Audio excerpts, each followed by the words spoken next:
Hello बच्चों, let us read this given question. So the given question says that find the charge supplied by the battery in the arrangement shown in the figure.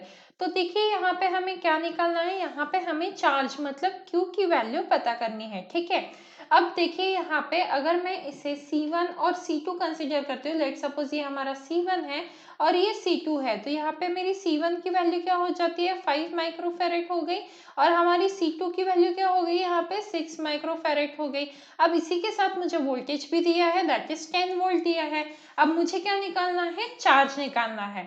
तो अब क्योंकि C1 and C2 आप देख सकते हो parallel में connected है, ठीक है, ये सीरीज में कनेक्टेड नहीं है।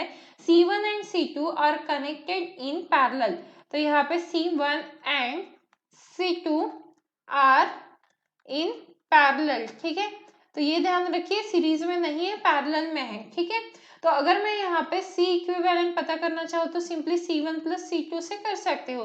तो C1 क्या हो जाएगा 5 प्लस C2 क्या हो गया 6, तो ये क्या आ गया हमारा 11 माइक्रोफेरेड आ गया। अब मुझे चार्ज पता करना है, तो चार्ज कैसे आ जाएगा, C इक्विवेलेंट इंटू वोल्टेज। तो C इक्विवेलेंट क्या है मेरा 11 माइक्रोफेरेड इंटू वोल्टेज क्या है मेरा 10 वोल्ट। तो यहाँ पे आंसर क्या आ जाएगा, यहाँ पे 110 माइक्रो कूलम।